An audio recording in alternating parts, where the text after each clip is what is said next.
Mais non, on ne dira jamais la vérité. Ah non, je pense pas. L'enjeu est trop gros. Moi, je pense que c'est du business. Alors non, je crois pas. Comme je dis, personne ne veut prendre sa responsabilité. Ça coûte trop cher à l'État. Il ne faut pas dire la vérité. On saura ce qu'ils veulent nous dire. Moi, je sais pas. Je ne pense pas qu'on pourra avoir toute la vérité. De toute façon, la vérité n'est pas bonne à dire.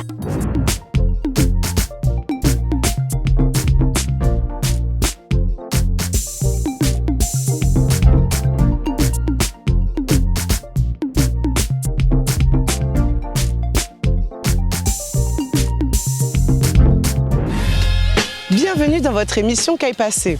Le chlordécone est un polluant organique très persistant. Il a beaucoup été utilisé sur notre île entre 1981 et 1993 comme traitement dans nos bananeraies pour lutter contre le charançon. Il est très polluant et a des conséquences désastreuses sur notre santé. Mais justement, pensez-vous qu'un jour nous saurons toute la vérité sur le chlordécone? Qu'aille passer en pays Guadeloupe? Nous qu'acoutez zot.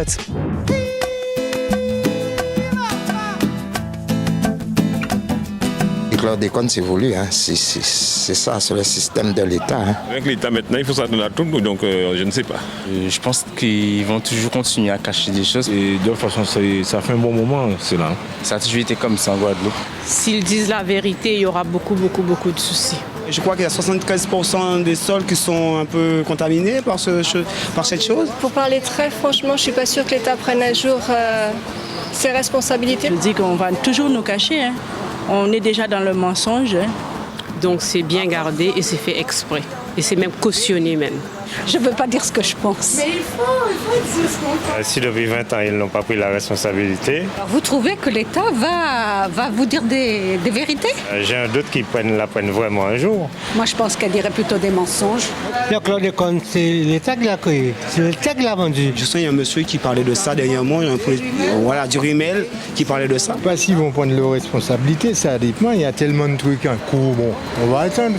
On attend et puis on verra.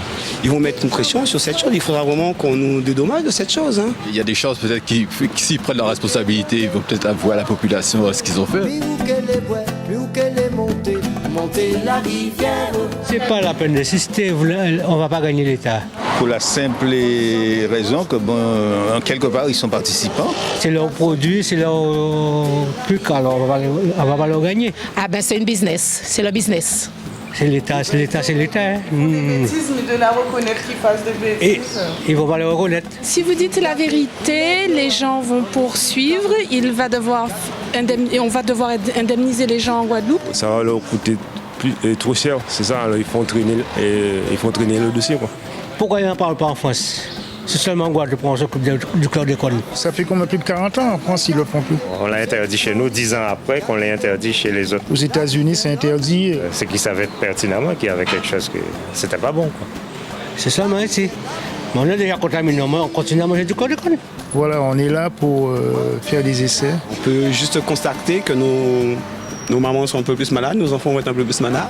Et c'est bien que c'est leur faute. C'est tout un système hein, qui est derrière ça. C'est comme ça la vie. Hein.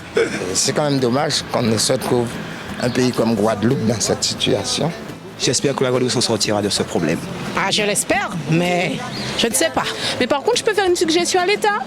Au lieu de nous indemniser, qu'ils nous mettent tout ce qu'il faut, parce que de toute façon, on sera malade. Donc qu'ils mettent tout ce qu'il faut pour qu'on nous prenne en charge le plus rapidement possible et pour qu'on ne meure pas. Tout le monde a aujourd'hui déjà entendu parler du chlordécone. Mais après combien d'années de contamination des sols et des personnes? Tout cela n'est pas rassurant. Alors accueillons notre experte, chercheuse et porte-parole des Verts, Céline Cellini, pour mieux comprendre ce pesticide. Bonjour. Bonjour. Alors déjà, est-ce que vous pouvez nous expliquer qu'est-ce que ce pesticide, le chlordécone? Alors, le chlordécone, c'est un pesticide organochloré. Oui, c'est-à-dire? Et organochloré, c'est que dans sa molécule, vous avez du chlore. Et c'est une molécule, en fait, qui est persistante dans l'environnement, qui est bioaccumulatrice. Quels sont les risques alors de ce chlordécone? Ouh là là. On a prouvé qu'effectivement, que le chlordécone, était responsable de cancer, oui, notamment le cancer de la prostate. Agissait aussi au niveau du développement utérin des femmes enceintes. Au niveau de l'État, qu'est-ce qui est fait pour essayer de lutter? Est-ce qu'on peut dépolluer les terres? Enfin, qu'est-ce qu'on doit faire pour essayer de lutter contre ce chlordécone qui est bel et bien présent, même si on ne le vaporise plus? Pour l'instant, on ne sait pas décontaminer. On ne peut pas dire qu'on sait vraiment décontaminer. Oui. Puisque, d'après les experts, le chlordécone est là pour au moins 600 ans. Il ne faut pas oublier que dans la surface agricole de la Guadeloupe, vous avez seul 1/5 du territoire, enfin de la surface utile agricole, est polluée. Donc ça veut dire que ce que vous ne pouvez pas planter en milieu contaminé, vous pouvez très bien aller le planter ailleurs. Oui, moi, je prends le cas de Marie-Galante. Il n'y a pas de chlordécone à Marie-Galante.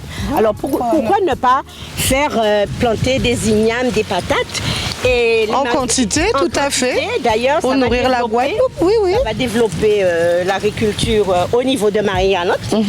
Et c'est une bonne chose. On en est où du procès contre la chlordécone? Ça commence à bouger un tout petit peu, mais quand même, ça prend du temps. Parce qu'il faut savoir qu'en 2006, il y a eu une plainte qui avait été déposée avec constitution civile. Oui. Et cette plainte-là a été jugée recevable. Arrivé donc au tribunal de Paris, le juge d'instruction a donc demandé une expertise, ce qui a été fait par Multigère et puis Narbonne.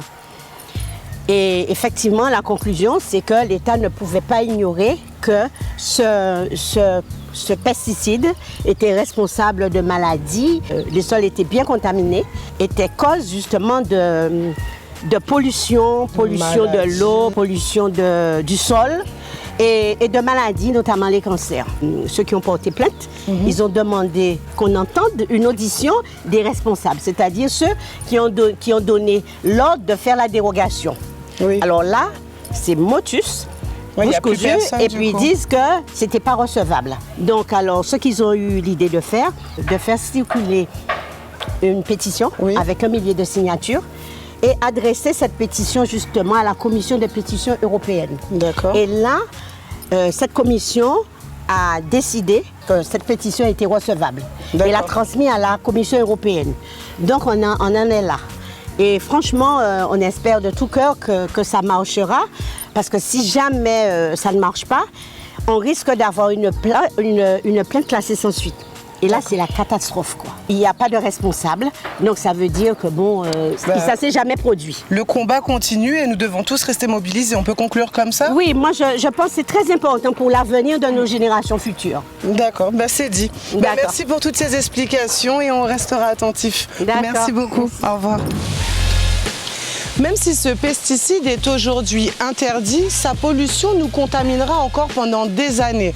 Alors restons mobilisés pour que nous puissions enfin savoir toute la vérité.